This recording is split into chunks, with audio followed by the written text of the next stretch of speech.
Fidelis Care offers quality, affordable health coverage for children and adults of all ages and at all stages of life. Quality health coverage, it's our mission. Call 1-888-FIDELIS or visit fideliscare.org.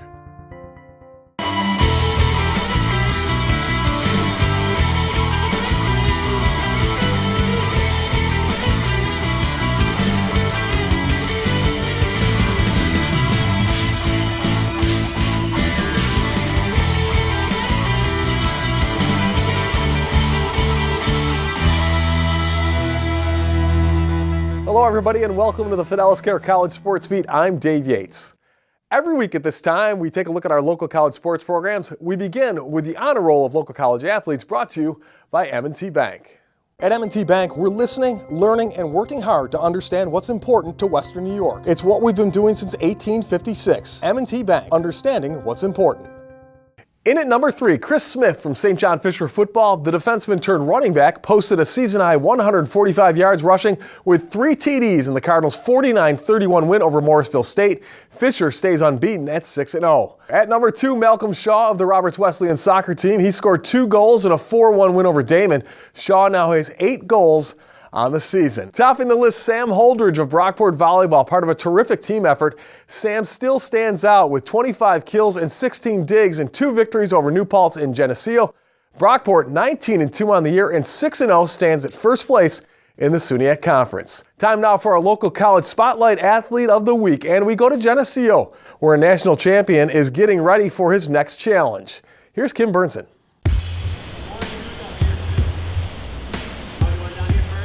It only takes one great dive, and it happens in a matter of seconds.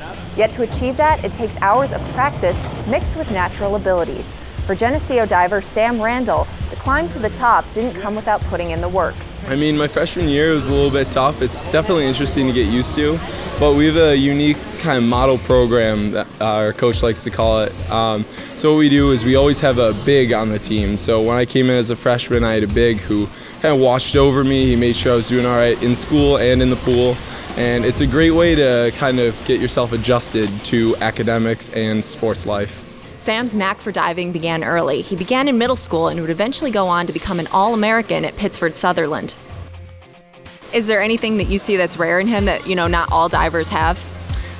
Strength. He's a super strong athlete, and his spatial awareness is incredible. So he knows where he is almost at all times. So he's able to do the tougher skills and learn them a little bit quicker than someone who doesn't have that spatial awareness. At the Division III NCAA Championships his freshman year, Sam placed 19th on the 3-meter dive and 17th on the 1-meter. It wasn't long before he began to climb in the rankings. Just one season later, Sam was named the national champion at the 3-meter with a score of 533.75 and also added a 3rd place ranking at the 1-meter. He became the first male swimming and diving individual champion in school history. So I was the 3rd to last diver, and I had completed my list, and Sean walked up to me and told me, "You did everything that you've done, and now we just wait." So I watched the next 2 divers, which seemed like it took forever, but after they both went, we saw the scores, and my name was still at the number 1 seed. And I mean, I just hugged Sean with everything I had. It was a really incredible feeling. I can't really explain it. That feat didn't come without putting in the training and getting the right mindset. His coach stresses the importance of training both in and out of the pool. Sean's worked a lot with all the divers here on kind of setting up a program on the deck. And what we do here is we just try to get our muscle memory down. And by doing that, it makes diving so much easier, especially once you get into a meet and there's a lot of pressure. It makes it a lot easier for everyone. Well, right now they're doing a lot of just dry land drills and stuff. It teaches them the mechanics of the dives. So doing the mechanics slow and controlled on deck or in our dry land room really gives them a better idea of how to do it on the board. They have 6 or 7 tenths of a second to complete a dive. The only way you learn those skills is to do them slow and controlled on deck or in a controlled environment. So that's what we use the dry land facility for. Sean's a great fundamental teacher. So just the first couple weeks, what we're working on is the very fundamentals of the dives, whether it's an entry, just take off the board. But once the weeks start getting into it, or once we start getting into season, we're going to start practicing a lot more high-intensity dives, higher repetition, and that'll just create the muscle memory we want. So we try to go for about 10,000 of each dive before we get to those big meets like SUNYACs, regionals, and nationals. So what's the next step for a national champion, All-American, and SUNYAC Male Diver of the Year? Continue to stay at the top. Now in his junior year, there's plenty of diving left to do. Again, his lines are really good. He's really strong on the board. We do a lot of work on his hurdle because that's a little unstable, but he's getting better with that. So really just picking up some DD and really trying to show off his potential a little bit as a diver.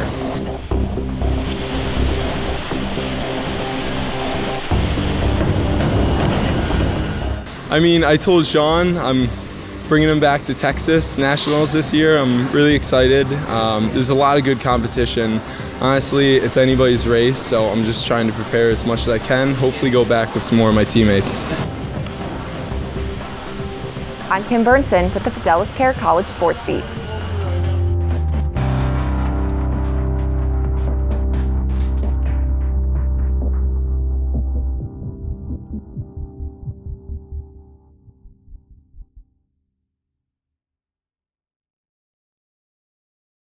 When we return, J.C. DeLass welcomes Fisher track and field coach Mike Henchen into the Coach's Corner. And later on, Kim Burnson returns with our Scholar Athlete, brought to you by Dave. All that and more when the Fidelis Care College Sports Beat continues. As we head to break, here's a look at the Nazareth Athletes of the Week, brought to you by Nazareth College.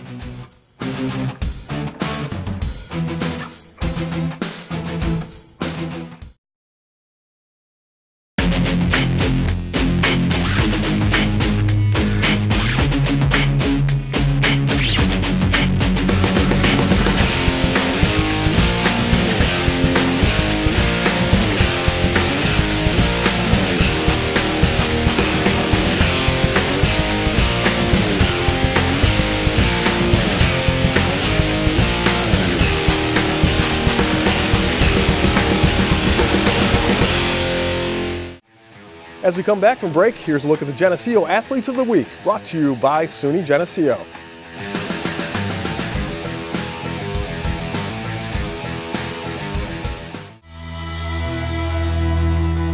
Welcome back, and thanks once again for joining us on the Fidelis Care College Sports Beat. I'm Dave Yates. Every week at this time, J.C. DeLass from WYSL Radio will help us to get to know an area coach better with the Fidelis Care Coach's Corner. The Fidelis Care Coach's Corner is presented by Fidelis Care, quality health coverage. It's our mission.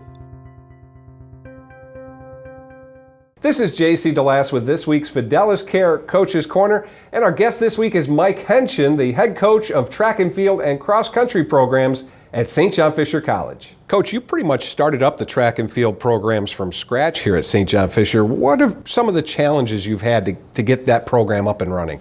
Well, of course, the first challenge was getting some bodies in here. So that was a pretty big challenge.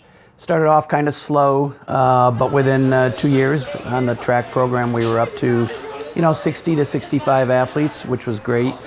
Once we got that accomplished, then of course we started to really work on making sure that we had the quality that we wanted for the athletes that were coming in. You've got a beautiful facility on campus, the Policini Track and Field Complex. How much does that help you, especially in recruiting the student athletes? Oh, it's a tremendous help. I mean, the resources here at Fisher are just amazing. So $3.5 million facility, track and field complex. Plus this past year, we just inherited the old golf course, so that's now our cross-country training area. One of the prettiest cross-country areas that you'll actually see.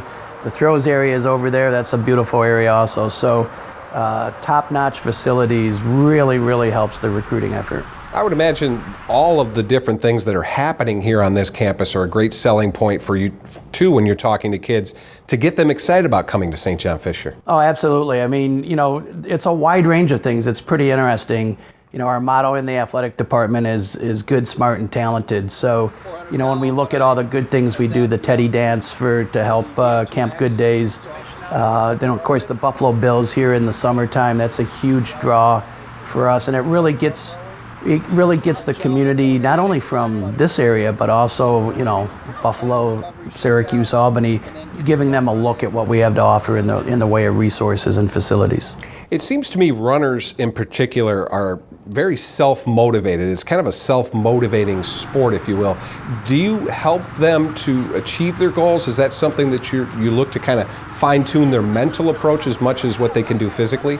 Oh, absolutely. I think, especially when we're talking about mid-distance and distance athletes, the mental prep and the mental execution is really about 70% of the whole process. They are self-motivated. They're very self-disciplined. Which is great because that also ends up resulting in some pretty smart kids. They're pretty talented when it comes to academics, and then of course remains our number one priority here. Your program very young, but it continues to grow. How important is it to get that support from not just the athletic department, but the college as a whole? Oh, it's extremely critical. I mean, when we look at, we just went over our schedule for this coming year, and to be able to get our top-notch athletes to unbelievably good competitions. We'll be racing at Boston, we'll be racing at William and Mary down south, and that support from the campus is critical in making sure that we continue to not only draw tremendous athletes here, but also to continue our run. We've had a consecutive run of 6 All-American through the last few sports seasons, so we're pretty excited about that. Thanks for joining us, Coach. You bet. And thank you for watching this week's Fidelis Care Coach's Corner. Kim Burnson is up next with our Scholar Athlete, and later on, a team from Nazareth ends their season in style. All that and more when the Fidelis Care College Sports Beat returns.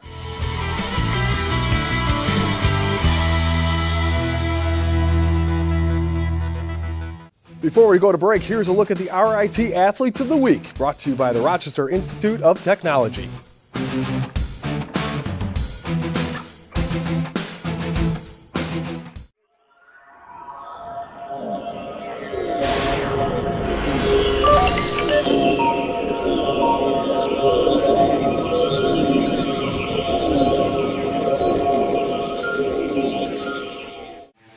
As we come back from break, here's a look at the SUNY Brockport Athletes of the Week, brought to you by the College at Brockport.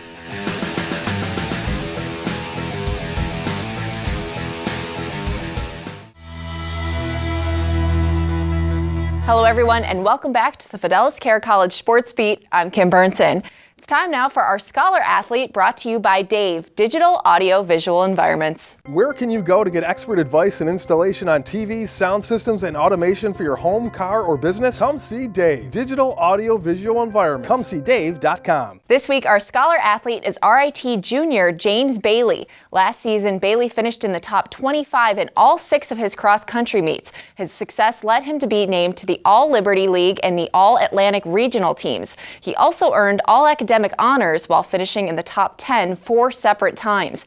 Named Male Athlete of the Week twice this fall, and for his success in the classroom, this week James Bailey is honored as our Scholar Athlete. Brought to you by Dave, Digital Audio Visual Environments. Now with a look at our college calendar, here's Dave Yates. Here's our local college calendar for the week ahead. There's action this afternoon as the Roberts Wesleyan women's soccer team hosts the New York Institute of Technology. And later today, the University of Rochester field hockey team takes on Elmira College at 5 p.m. Tuesday has Brockport field hockey hosting Nazareth at 6. Also Tuesday, the Fisher women's soccer team hosts the women of Nazareth. That's a 7 o'clock kickoff. Wednesday, the men and women of RIT swimming are at home versus Oswego at 6. The U of R volleyball team hosts Naz for senior night, also at 6 o'clock. And then at 7 o'clock, you can catch the Geneseo women taking on Fisher in volleyball. Friday and Saturday, the Roberts Wesleyan women's tennis team play their final home matches of the fall, hosting Queens College and Malloy. Saturday, Nazareth plays a volleyball doubleheader, hosting Hartwick at 11 and Elmira College at 4 to wrap up their home schedule for the year. That is our college sports beat calendar. And now here's how some Section 5 alums are doing at colleges outside of Rochester in a segment we call Postcards from College. Ernest Edwards from Aquinas scored his first receiving touchdown of his career for Maine, good for 60 yards in a 28-21 win over Delaware. Marquise Young from Fairport High School had a big day for UMass versus Old Dominion, running 22 times for 153 yards. That's a season high. Charlotte Williams of Brighton has started all 14 games for Penn State and totaled 9 points for the Nittany Lions. And cross-country star Katie Lembo from Penfield, part of the #1 ranked women's team at Providence, finished 30th overall at the Joe Payan Invitational in South Bend, Indiana. Those are our postcards from college. Coming up next, our honor roll of teams, and later, forming a bond, becoming a team on the links at Nazareth. All that and more when the Fidelis Care College Sports Beat returns.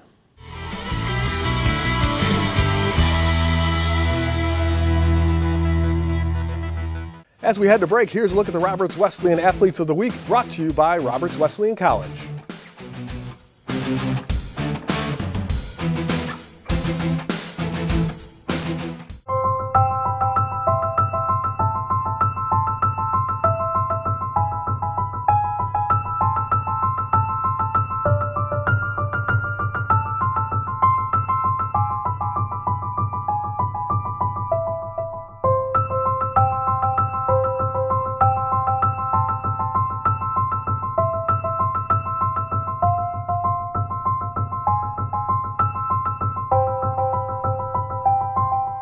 As we come back from break, here's a look at the St. John Fisher Athletes of the Week, brought to you by St. John Fisher College.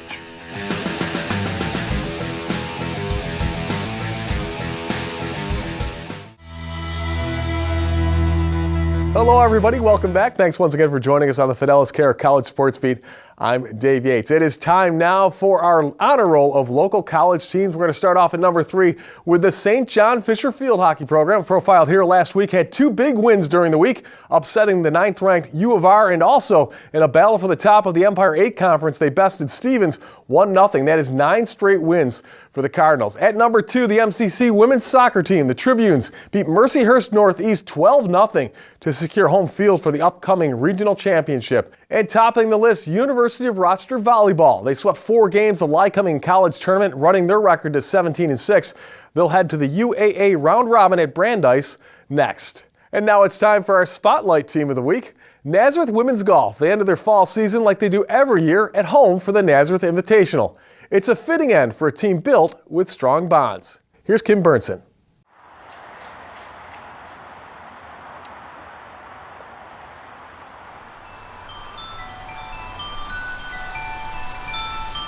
In a sport that relies heavily on the weather, it can be tough to put in the extra work.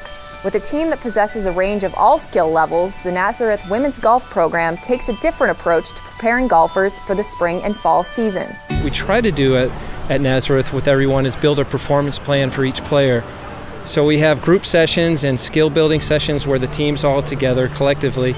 And then also we have breakouts where we have individual sessions, kind of like a private lesson almost, where each week we're kind of building on where they were before. So the training is unique to that individual. And then as they develop in the skill session, so it's kind of adds to the mix quite a bit. One of the unique things about this team is their team dynamic. There's a range of girls who are beginners to girls who have been playing for years.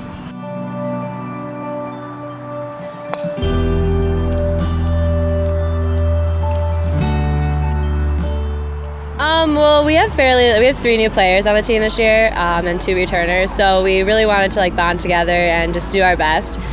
Some of us are new at golf, some have been playing for a while, so it was just kind of like a team effort to move forward and do the best we could. I think it's great. They're willing to play, they want to learn, they work hard, they get better every day. I think it's great, and I think a big part of it is really having the right attitude, being willing to learn and improve. And I think it actually takes a lot of courage to kind of walk out there and say, I'd like to give this a try, not really sure what's involved, and it's a college athletics, and so I think it takes a lot of courage just to kind of walk out and say, I'd like to play and give it a go.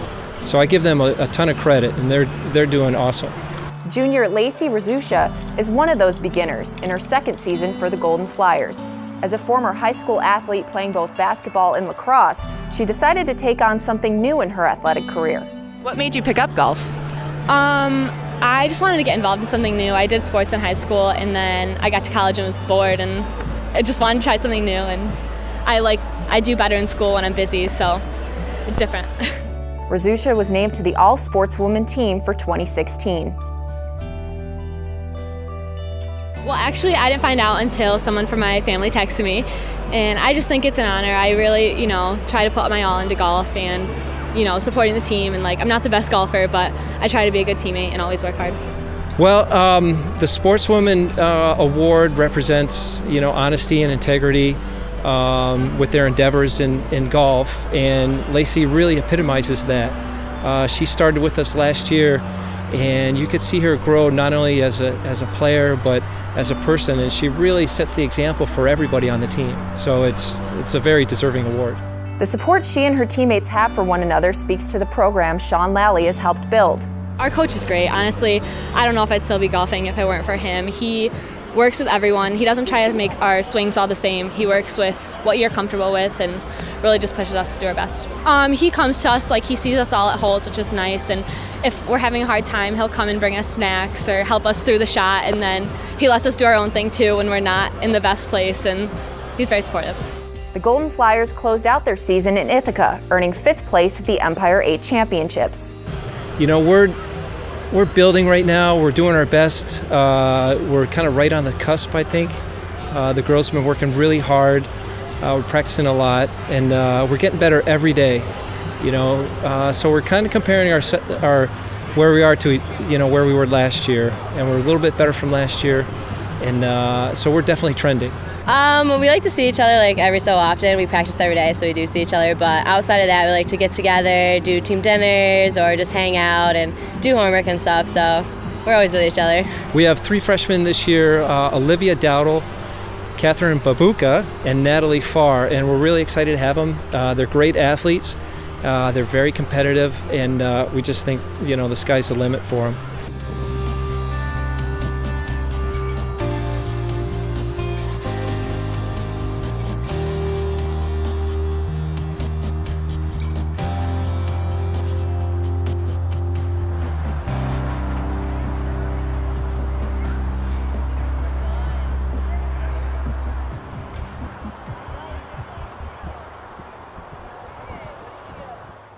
Well, thanks, Kim, and thanks everyone for watching. And a special thanks to our sponsors, including Fidelis Care, for making the College Sports Beat possible. We'll see you back here next week.